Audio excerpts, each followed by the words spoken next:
Welcome, everyone. Glad you could join us today for our 1-hour webinar, How to Use Metrics and KPIs to Improve Your P2P Processes. I'm Susan Plain, part of the marketing team here at MHC. I'll be facilitating today's webinar. Our speaker is Brian Rosenberg, who I'll introduce shortly. But first, I'd like to quickly go over some housekeeping items. This webinar is being recorded. All participants are muted to prevent background noise. Please feel free to type in any questions you may have along the way into the Q&A section. We'll get to those at the end. Attendees will receive a follow-up email with a link to the recording on our website. There will be a post-webinar survey that will appear when the webinar ends. Please use this survey to tell us how we're doing and to request any additional information so that an MHC resource can follow up with you. We really appreciate your feedback. So Brian Rosenberg, CEO of TRG Consulting, is a leading expert in AP automation and process improvement.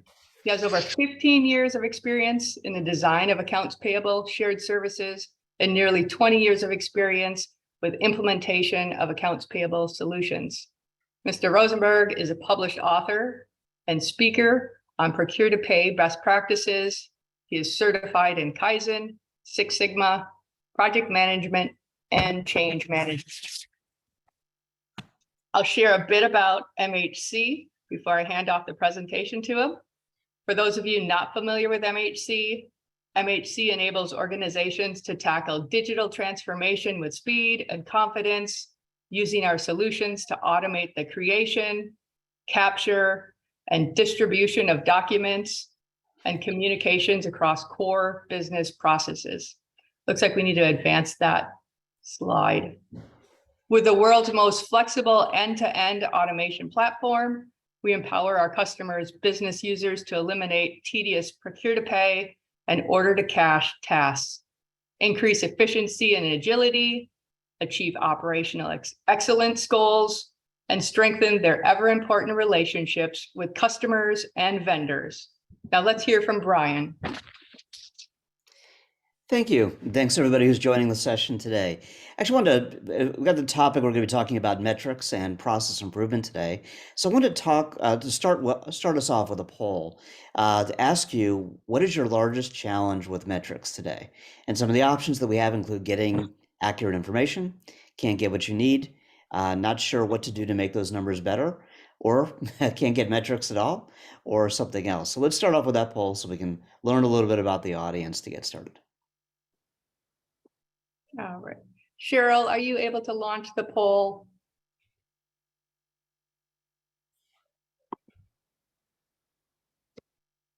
One moment.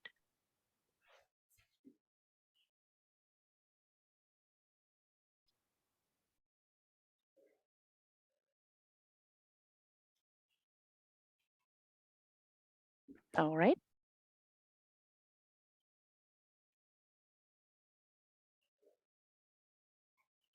Looks like we're getting some good responses, good numbers in.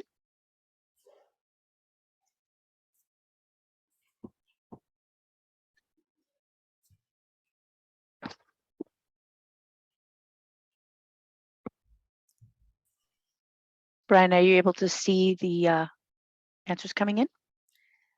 Actually, I'm not seeing the results.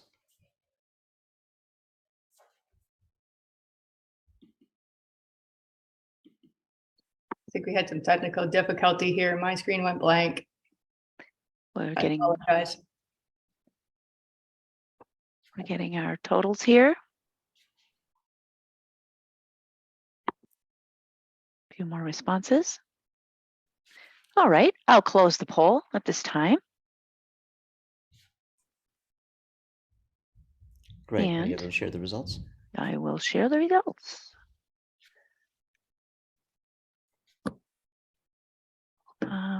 Can you see them?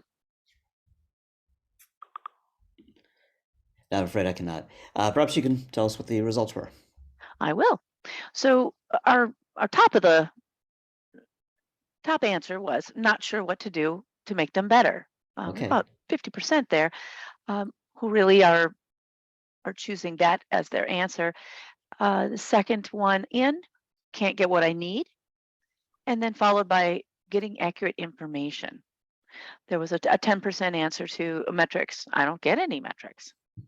So Great. Well, that's helpful perspective, and I think that's not unusual. And not being sure what to do to make them better is a big part of what we're going to be talking about today, and it's a common problem. And I think people have access to lots of numbers, not lots of information, but don't necessarily know why it matters and what to do with that information. So that's part of what we're going to discuss today, and in terms of how to make it actionable. Regardless of what system you're using, you have access to different types of information. So we're going to find ways to help you to be able to make those numbers better and understand even what better means, because perhaps that isn't even clear as you're thinking about your plans. So when you think about what are the three most important numbers to your success, if I were to ask you individually, what are the three numbers that matter the most, that make the most difference to your success as a department, do you know what those would be? And do you know what they are now? And do you know what you want them to be? That's part of what we'll get into today.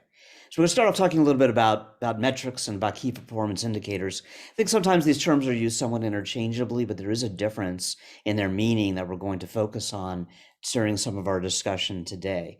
So our KPIs, metrics, the same thing. But a metric is something that we can measure, that we can quantify, and look at over an ongoing period of time or length of time. So we can see how we're doing this week, this month versus last month. So it's something that's measurable, quantifiable, and ongoing. Key performance indicator, though, is a specific type of metric that reflects the performance of your organization towards achieving its goals. So while the key performance indicators might be a part of what we're going to be looking at, it may not be all encompassing. The key performance indicators do tie to specific metrics that we're using to measure our ongoing performance. So they're tied to specific goals. So we have goals and we have KPIs that tell us whether or not we're meeting our goals and whether or not we're performing towards those goals.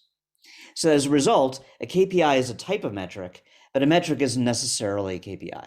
So KPIs are going to be tied to our goals. They're going to be things that we're going to decide as management. They're going to have some kind of a meaning and purpose to them. And they're going to be based on legitimate data that we can verify and that we know is accurate. And it's data that we easy to understand, that we know what to do with. It has a time scale, and we'll talk about that aspect of it, that it's something we're looking at based on a snapshot, a month, a day, a week, a day, whatever the case may be, and we can tie some goals towards it. And ultimately, those KPIs are going to allow us to lead towards action and to doing something, which is part of what was mentioned as one of the challenges today. So when we talk about these types of numbers, I want to make a distinction between the leading indicators and lagging indicators. It's an important distinction because I think that many people, when they look at their indicators, they tend to focus a lot on lagging. So lagging indicators are things that are numbers, metrics that give us information about what happened before. So something that we did in the past tells us whether or not we achieved the result that we expected. And as a result, they tend to be easier to measure, but they're hard to influence because you can't do anything about your performance last month. While a leading indicator is a number that tells us what's happening right now, and it becomes a predictor of our ability to achieve a goal. And as a result, it's harder to measure, but it's easier to influence. So often people struggle with getting at information that could be seen as a leading indicator.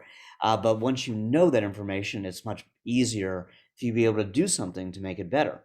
So when we look at some examples of that, I like to use the losing weight as an example because it's something a lot of people can relate to. If you have a goal to lose 20 pounds and all you do is you get on the scale once a week and check to see if you've lost weight, then you're not really doing anything to proactively help yourself to achieve that goal. Problem is, if you're only measuring yourself once a week to see whether or not you lost weight, you don't know whether or not you've gained weight until it's too late to do anything about it. An example of a leading indicator might be something like counting calories, because your calorie intake, it becomes an influencer towards your weight. It's a leading indicator. It's something we can do something about, we can measure and take action on right now that will help us with our goal of losing weight. So while whether or not we achieved a goal is often lagging, in many cases, we need leading indicators in order to help us to determine whether or not we are going to achieve those goals, whether or not we're on track, whether or not we're moving in the right direction. Some examples of that in the business world, looking at employee satisfaction versus turnover. If you're measuring turnover, which is a common measurement for HR departments, then that's a lagging indicator. You're measuring whether or not your employees have left. If you're measuring employee satisfaction, that's a leading indicator that will tell you whether or not it's likely that people will leave. And as a result, we can do something to try to make it better before it's too late. And a good example of that in accounts payable is backlog and processing time. How long it takes us to process an invoice is a lagging indicator that tells us whether or not we were able to get our invoice processed in our goal. Maybe your goal is to process all invoices within 3 days. Processing time tells you that. If you measure backlog, how many unentered invoices we have and need to enter in the system, that is a leading indicator. That's an indicator that tells us whether or not we are on track to the goal of trying to get all invoices entered in within 3 days. If we have 3 days with a backlog, we're not achieving that goal. We have to make that better. So this is another example specific to accounts payable. And if you take another one that would be applicable to a purchasing department, if you looked at unreviewed PO acknowledgments versus shipments that miss their delivery date, shipments that miss their delivery date is a lagging indicator. It tells us that our shipments are late. Unreviewed PO acknowledgments is information that may allow us to take action to prevent shipments from being late in the first place. Hence, it is a leading indicator. So as you go through some of these different examples, I want you to think about this in relation to what you're using today and what you're using in the future. And that leads us to our second poll. So if you look at what you're using today, would you say you have more leading indicators or more lagging indicators, or you're not really sure based upon the metrics that you're looking at today? So let's go ahead and launch that poll, and then when ready, why don't you go ahead and read off the results. Right. As of now, it's still fluctuating. Still fluctuating. And then I'm going to end the poll here. It looks like we have everybody in. Lagging at 71, unsure at 29%. Okay, that's a good number of people that have more leading indicators. That's a good sign. And leading indicators, you should have more of those in general, because multiple leading indicators will help you to achieve the result of making a lagging indicator better. Be thinking about that as we're talking about the numbers we're going to be talking about today, and as you're thinking about what you currently use. So what are metrics really for? They're helping you to focus yourself, to put your resources on the most important things. They're information that tells you, in the case of lagging indicators, whether or not you have achieved goals, so you can make adjustments to try to achieve them in the future. Or if you're looking at a leading indicator, then it's telling you what you can do in order to have the opportunity to be able to meet those goals. But in either case, they're all about giving you information that allows you to act to make improvements in the organization. And that's going to be a big part of what we're going to focus on today, is this entire idea of acting upon this information. Because unfortunately, it's very common for metrics just to be something that looks pretty on a dashboard, or to be something that you report on, you're aware of, maybe judged on, but not necessarily what drives the activity in the organization. And what it's all about when we look at, particularly when we're talking about the key performance indicators, is they're all about process improvement. We'll talk a little bit more about Six Sigma later and how it applies, but we want to drive improvement through the information that we have available to us. Some of the mistakes that are commonly made, when we look at key performance indicators and look at metrics, first off, just incorrect sources of truth. And when you look at one challenge that often a lot of organizations have is that different people could come up with different numbers for the exact same thing. And the challenge is that you have to define a source of truth. where that metric comes from and know that that is reliable. And it has to be consistent, because if you get that number differently next month than you do this month, then you can't compare them. And ultimately, you hear statistics, they talk about there's lies, damn lies in statistics. Ultimately, you can find a number to support any position you have. The question is it the right one to support the objective that you have, the goals that you're trying to achieve? And that's what we want to get at, is getting at the right source of truth for that particular piece of information and applying it consistently, not just for the purpose of this particular report or this particular metric, but to make sure that every time that metric is referenced in the organization or run in any department by any person, that the way that they're running it is exactly the same. Measuring to the wrong numbers is a common problem as well. And no buy-in. In the end, if the metrics aren't tied towards anything in particular, trying to achieve something, then it's not effective. You have to be able to tie it to a goal. An example that I use in relation to that in accounts payable a lot is that I see many accounts payable departments measure the dollar amounts of checks that they produced. And that's interesting piece of information. But since accounts payable is not in a position to decide how much money gets spent, they don't make the purchases. They ultimately just pay, and really they're often measured on their ability to pay timely. As a result, that is a number, but it's not something that they can act upon, and therefore it's arguably not a metric. Failing to set targets, we'll talk about targets and why they're important. Believing that something can be measured, and I do believe that in the end, there are ways to measure anything that you need to measure. Prior to the existence of document imaging systems, I remember I worked with one organization that had not implemented an imaging solution yet, and we measured backlog by taking all the unentered invoices, putting them up against the wall, and got a ruler to measure the number of inches of unentered invoices we have. And we did that once a day so that we would know whether or not we're improving. In the end, there is a way to measure whatever you need to measure. And then not including leading indicators we talked about before. Because if you're only looking at lagging, then you're just waiting to fail to decide, I'm going to try to not fail next month.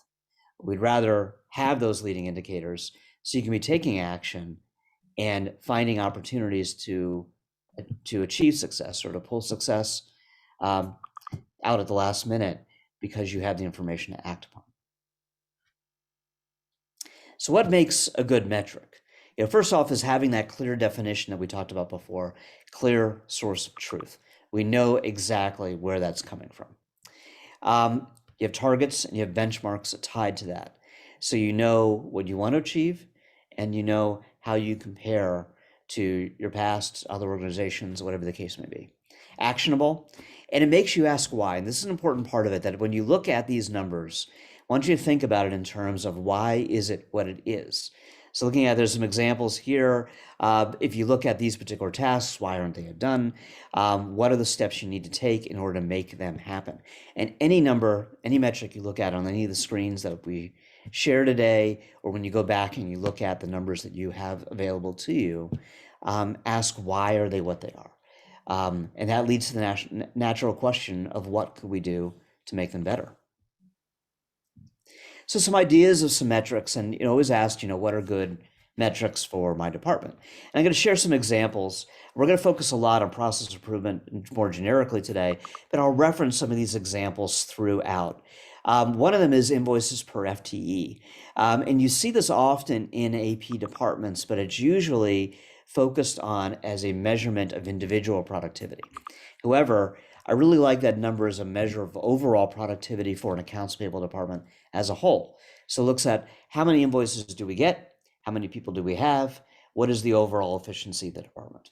And that provides a metric that you can compare to other organizations and have conversations about, well, why is your number different than mine? Do you have different technologies than I do? Do you have different staffing? Do you divide up work differently, or do you not, maybe one doesn't maintain the vendor file while another one does? There are a variety of different types of ways you can look at that information that can lead to great questions. And then also looking at the PO versus the non-PO to see how that compares. From a financial basis, I like to look at lost discounts, and a lot of organizations do.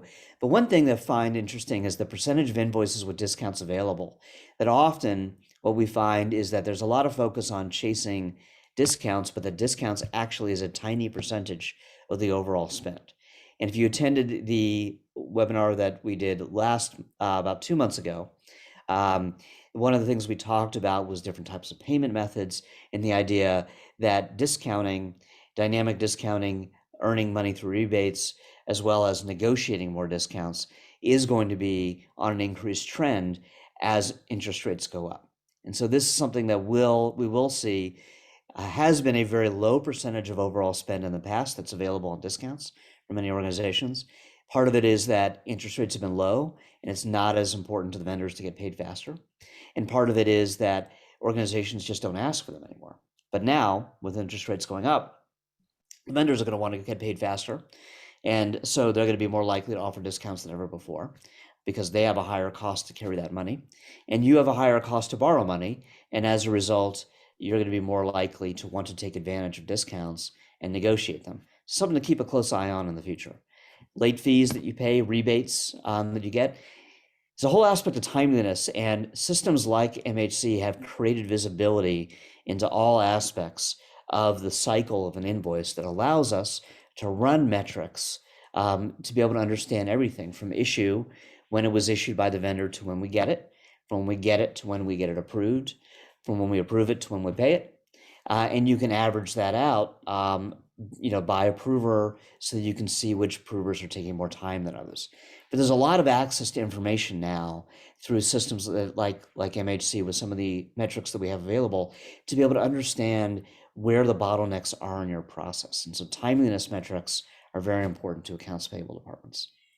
And then there's efficiency, looking at do we have a backlog right now of unentered invoices as an example.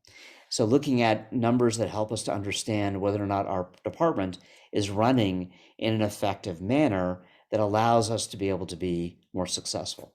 So these are just a few examples, and I'll reference these and likely others throughout the course of this conversation for accounts payable departments specifically. Now, if we look at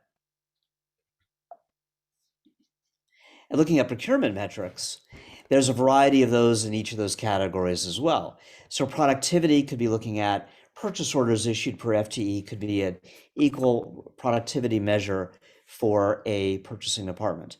How many lines do we have per FTE, and whether or not confirmations are getting completed. One of the most common challenges in invoice matching is around a lack of completion of PO acknowledgments and confirmations to let us know the vendor shipped a different product, or that the vendor has agreed to accept the PO but has adjusted the price. And these lead to all kinds of invoice matching challenges down the line, which take up time of accounts payable and take up time for procurement. A great example of something where looking at a leading indicator prevents us from having the more lagging indicators of slower processing of invoices. From a financial standpoint, you want to look at negotiated savings.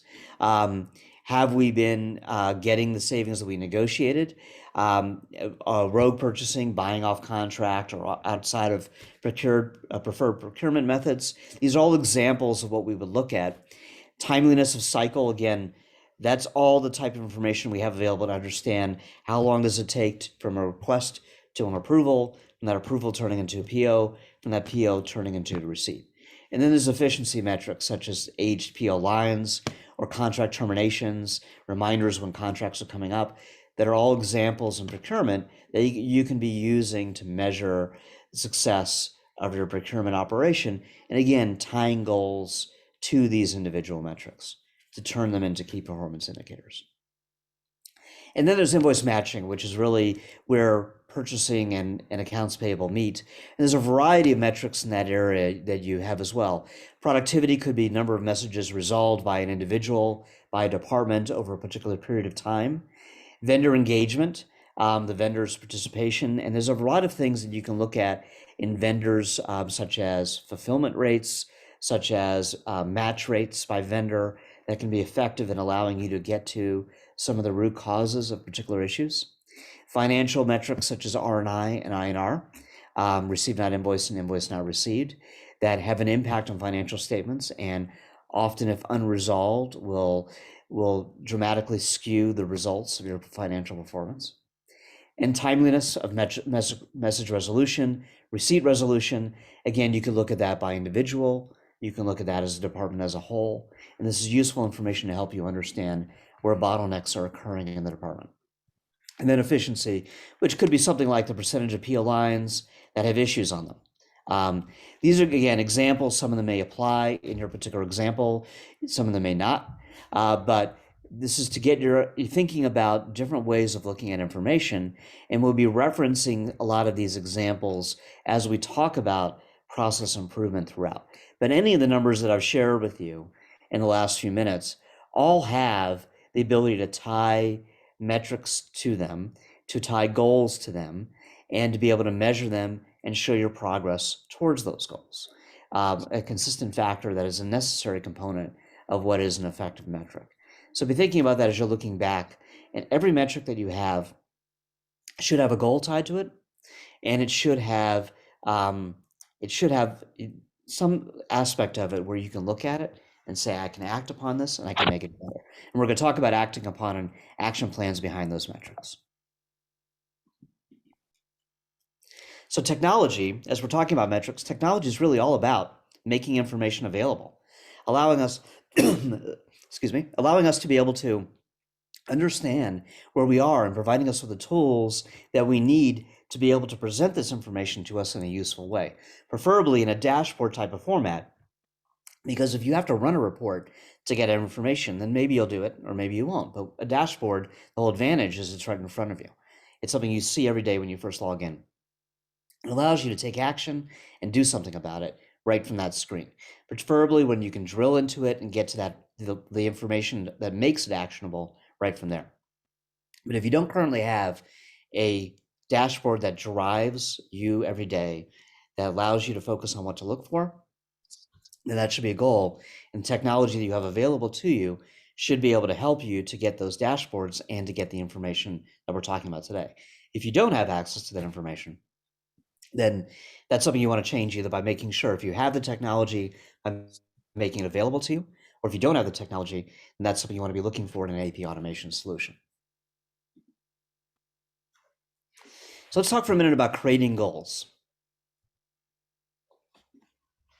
So when we talk about goals, it's important to realize that goals are really all about having the department working towards a particular objective every morning when they wake up, when they arrive at work.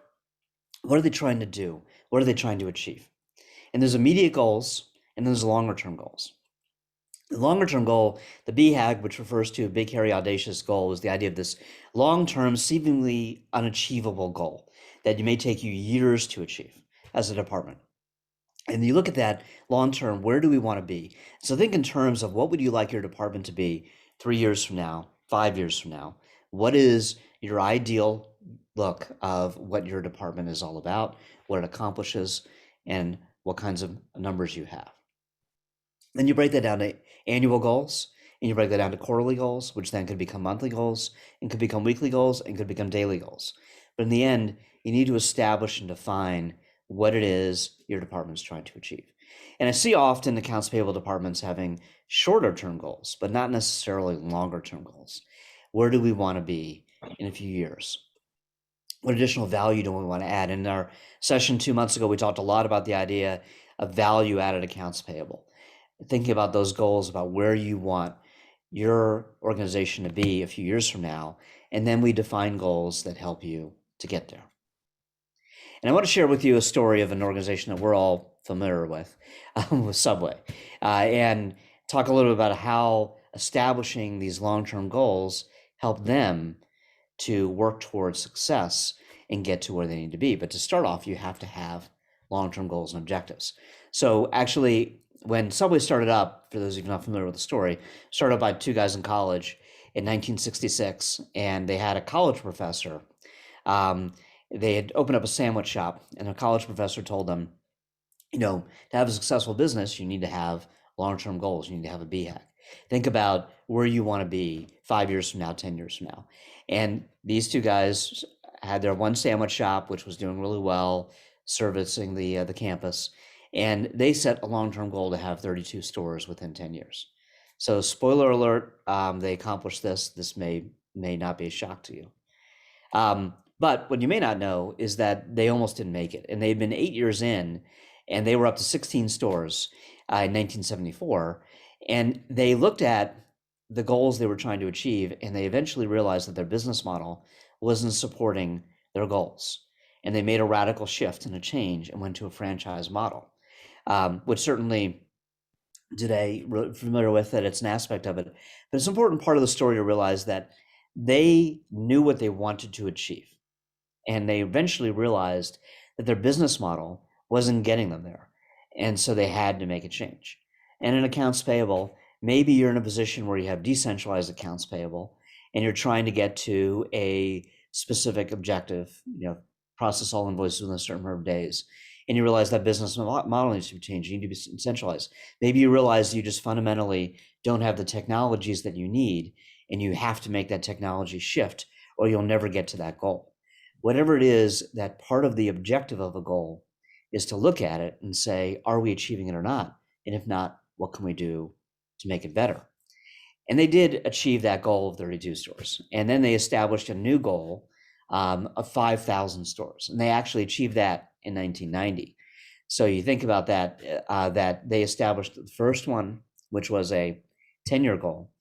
And then they achieved that. And then they established another one as a 15-year goal to get to 5,000 stores. And they achieved that.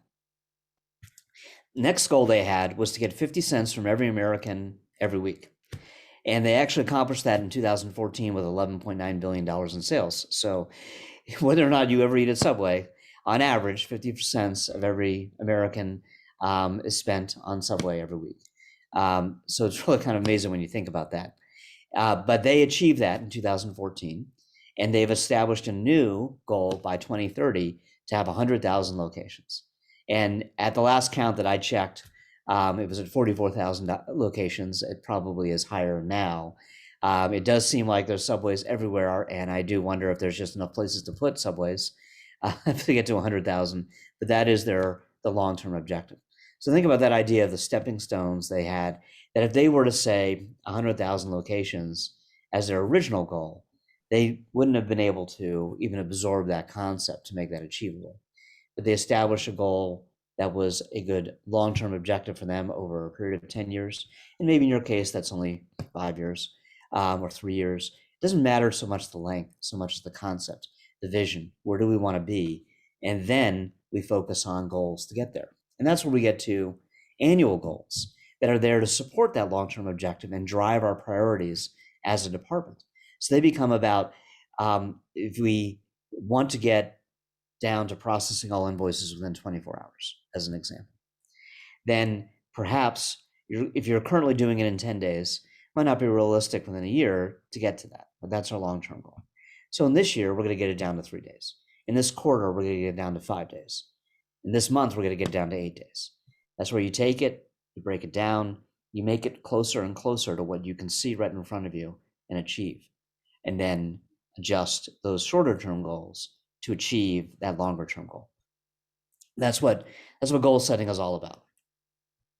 And so when you think about those goals, it's important to realize the concept of SMART goals.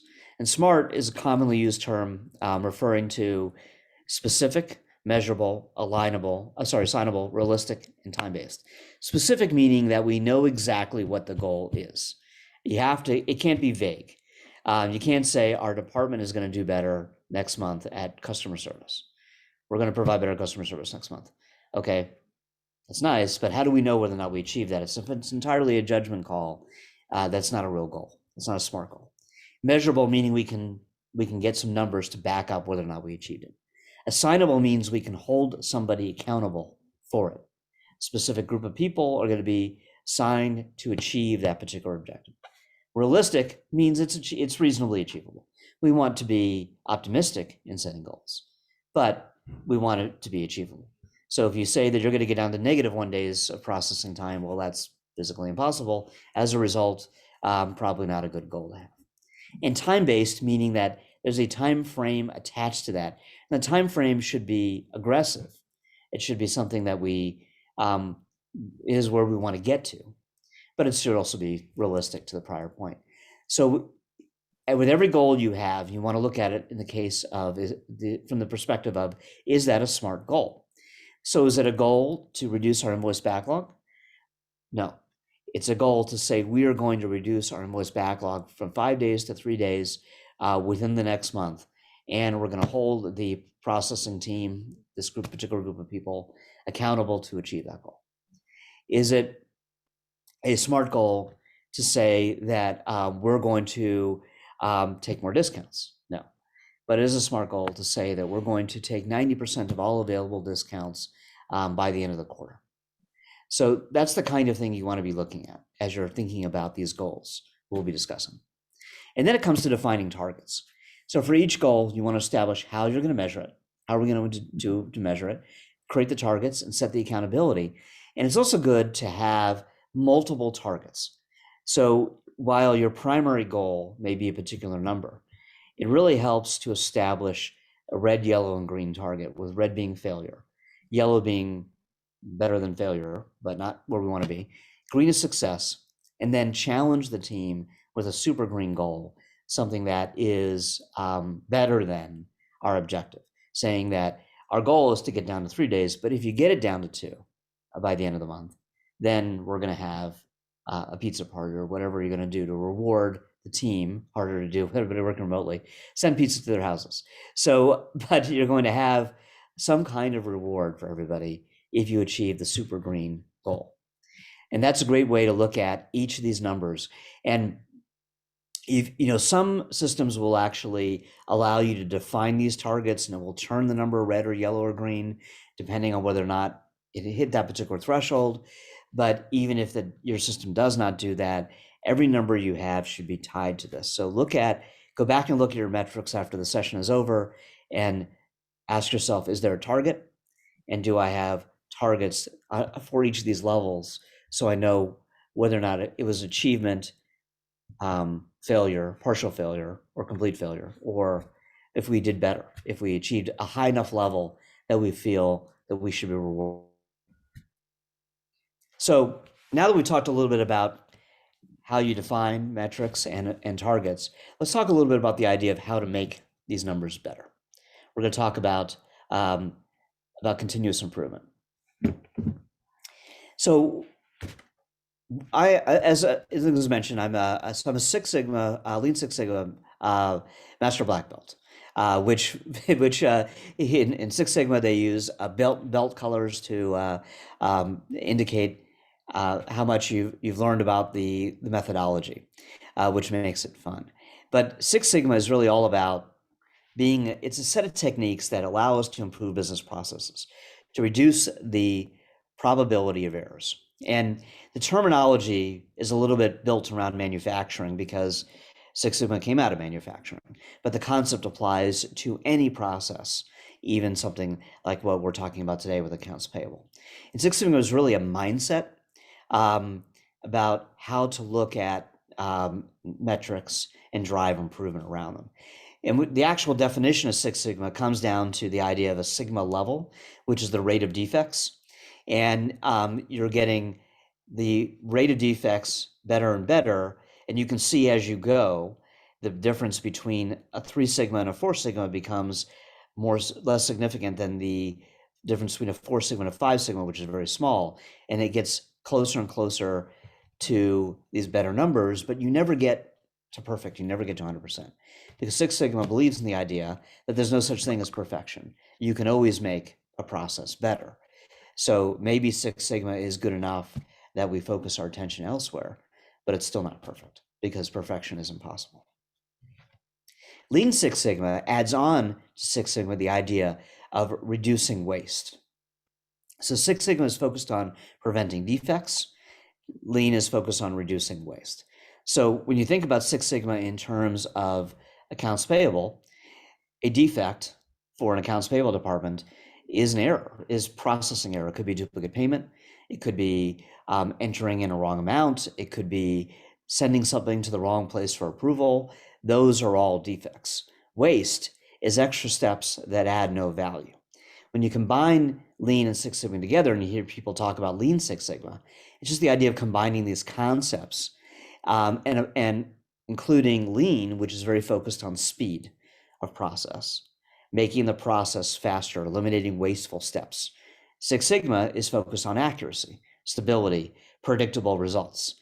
You combine the two together and you get a very effective result. So if we just focused entirely on processing our invoices quickly, we'd make more errors and it wouldn't be effective. If you focused on accuracy, then you would have multiple people in the department checking everything, redoing the same thing, and you wouldn't have speed. So Lean Six Sigma combines these concepts to produce a process that is most efficient from a speed standpoint and from an accuracy standpoint. Six Sigma focuses on a process improvement concept of define, measure, analyze, improve, and control. And you'll see an example of this with Kaizen in a minute, but define meaning what is the problem that we want to solve?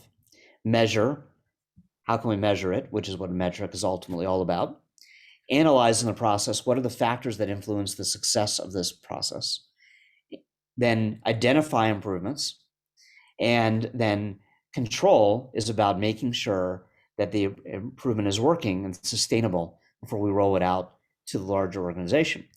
And a similar concept, and one that's a methodology that I use a little bit more often in this context, is Kaizen, which is literally translates in Japanese to change good. So change is good, and is another concept that came out of manufacturing, focused on the idea of continuous change and continuous improvement.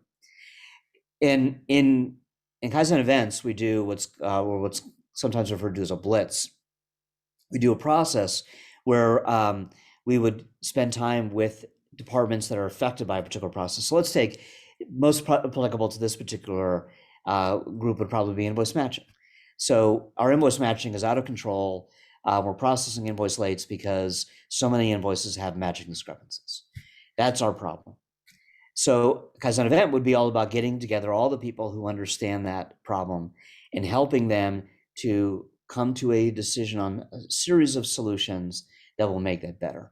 So create a charter for it, go through the process of root cause analysis, and find a better way to do it, and brainstorm and find solutions.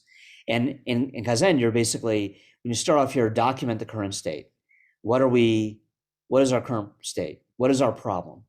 Our problem is that the invoice matching rate's too high. Let's take an example of actions, and then we go through and maybe we identify vendors are submitting invoices with the wrong amounts. It's taking too long for us to get approvals for matching discrepancies. Nobody's updating the pricing in the system, and as a result, we get the same discrepancies day after day after day. Then you develop an action plan, and then pilot the changes in a controlled environment where we can then verify those changes, measure the results, and if successful, we make that the new standard. If not, then we go back and we try a different action and continue through the process again.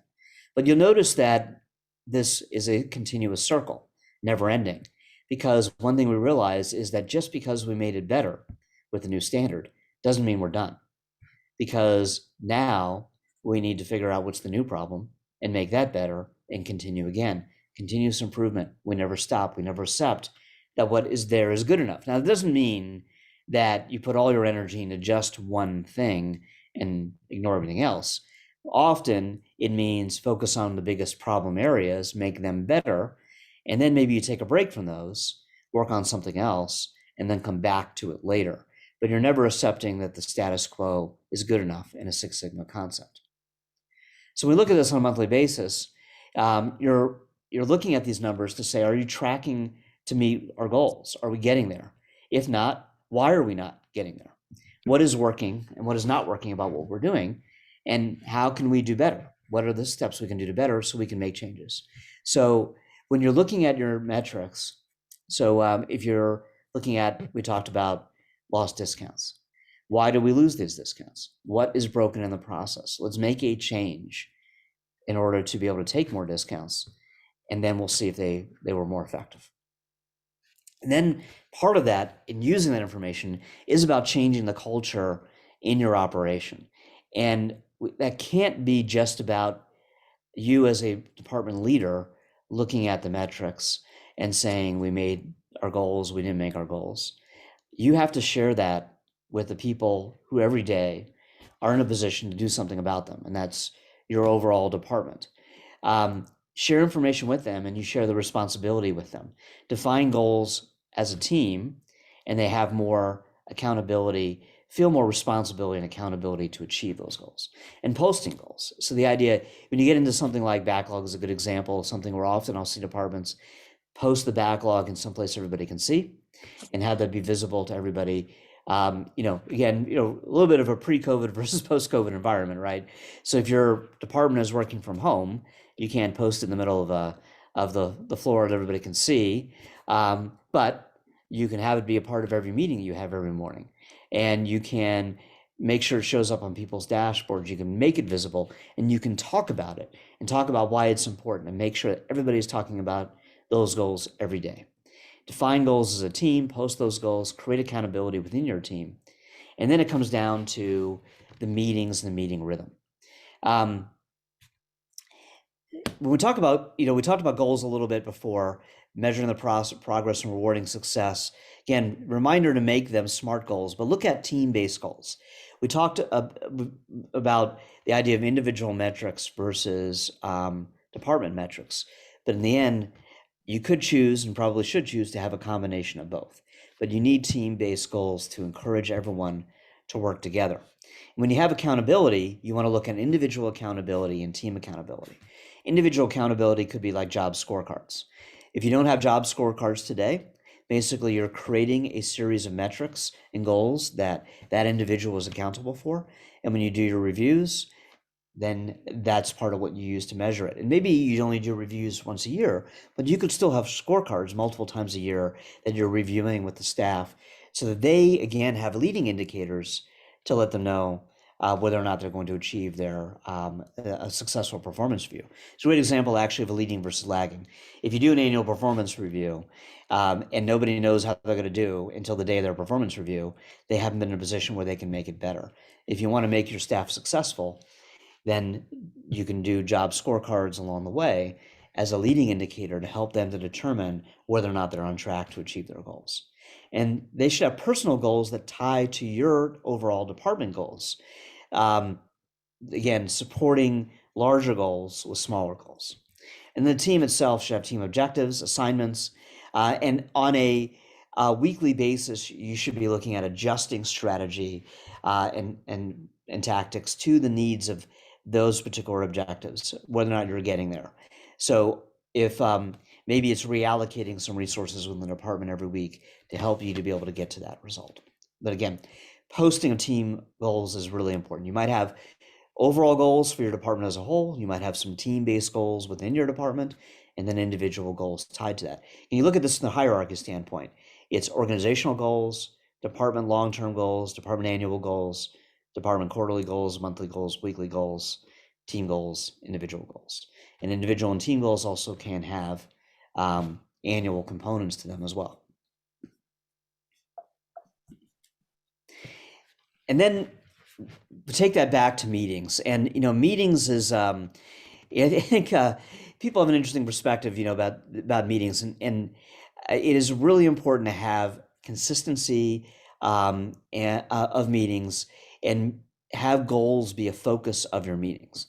So daily meetings, or often referred to huddles, are about where am I stuck, giving news and information that everyone needs to know, encouraging people to work together to help unstuck each other. It could be a great chance, if you're looking at something like a daily goal like backlog, to show that information. Weekly is more focused on prioritization, resource reallocation, and might be a goal that you have with the entire team, or might be a goal you have with a leadership team, who then in turn would meet weekly with their individual teams. And then monthly goals focus more on metrics and improvement. Did we achieve what we wanted to achieve? How are we going to achieve what we want to achieve going forward? And one thing that when I talk about sharing metrics, I think that's important, is you share metrics along with an action plan about what you're going to do to make them better, so that people know what steps you're taking. And then you can have quarterly meetings about priorities and annual planning meetings. Again, but part of the problem is when I talk about meetings, people have a tendency to say, well, meetings are a waste of time. And most meetings are a waste of time. And so one thing I like to share when talking about making meetings effective is a little bit of the what breaks down meetings, what makes them ineffective. Lack of focus when we're not focusing on what's really important. And metrics should be a big driver. You've established that that's the priority for your meetings. So make your meetings about your numbers. How are you going to achieve them? Why you're not achieving them? People not being interested, lack of leadership, meetings being too long, meetings not being the priority. So half the people show up and half don't. And another thing I think is a common problem is no follow-up.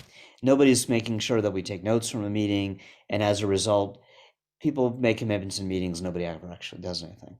And these bad meeting suspects, you probably know one of all of these people. Maybe you are one of these people. But you look at the late arrival aspect of it, particularly leadership, have to be in meetings on time. One simple thing to do is start meetings 5 minutes after the hour. It really helps with people getting from one meeting to the next.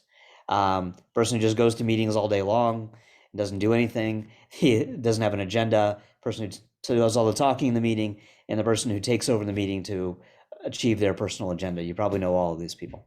But important to realize that your metrics should drive these conversations. And so when you look at this rhythm, a lot of people say to me, daily meetings, you must be crazy. We don't have time for daily meetings. 10-minute daily huddles, it's a great way to start off the day and to get everybody focused on the right thing. And so you look at driving process improvements, all about establishing those goals, sharing those goals, and sharing is important. Again, share your goals with your leadership. Show them that you have goals. Share the metrics you're using to get there, and share your commentary every month on whether or not you achieve those metrics, and if not, why not? What you're doing to make those changes. Show them that this is going on.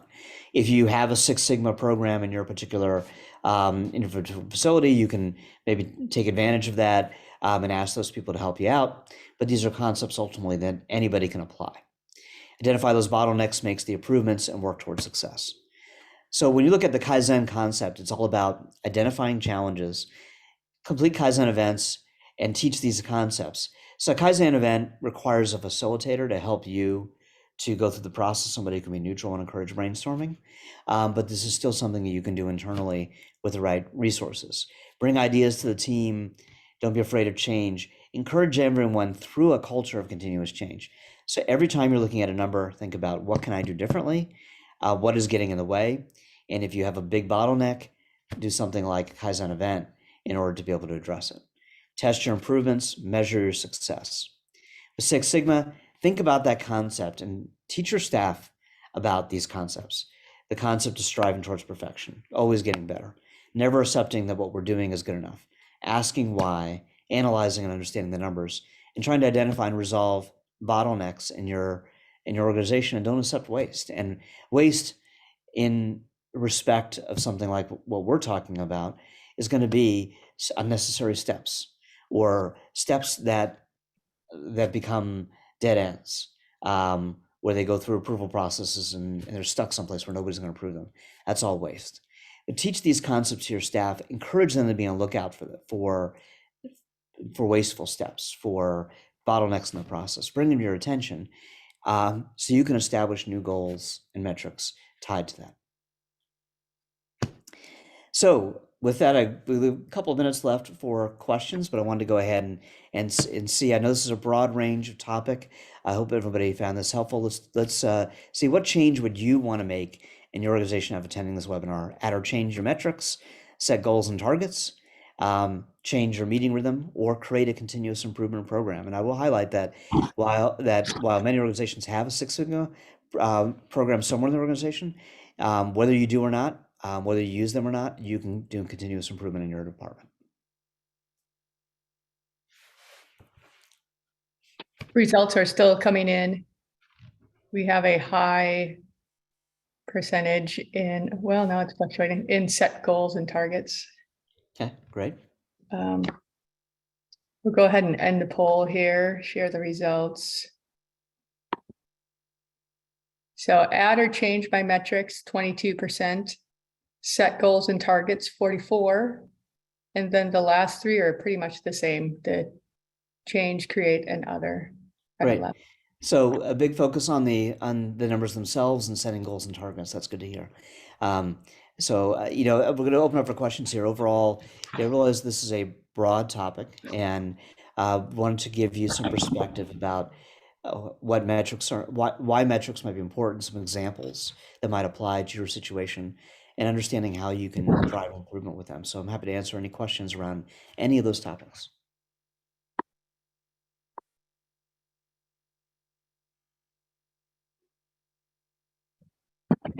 Okay, to the next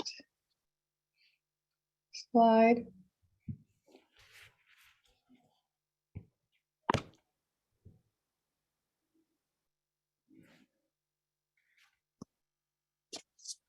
Right. Well, thank you, Brian, for that exceptional presentation. As Brian shared, all those great reasons why and how metrics matter. MHC's North Star at a glance dashboard brings visibility and control back to you when it comes to processing tasks on your terms. Interactive widgets show further detail upon hover and allow for configuration in terms of data ranges, subsets of data, etc.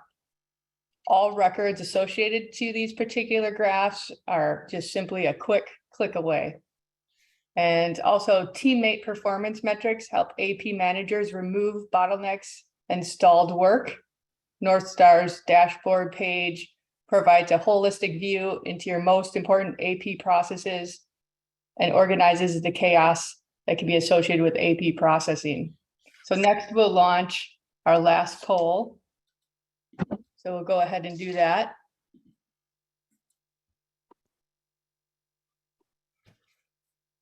So do you have an active or upcoming AP initiative? Simply answer yes or no. We'll take a moment for that feedback, and then we'll jump into Q&A. I'm still getting some answers here. All right, we're going to go ahead and end the poll. And next, like I said, we'll get into some Q&A. And Brian, I'm going to pose these to you. First one seems to be a little long, so bear with me here. You mentioned a metric to track total invoices processed based on the overall team size. Do you still believe in measuring individual productivity for AP staff or only for the entire team? It depends on your situation, but in general, I've seen people go away from that. As we've gone towards more automation in accounts payable, individual productivity is becoming less and less of an issue and less under the control. So if you have technologies like OCR, it just may not apply anymore.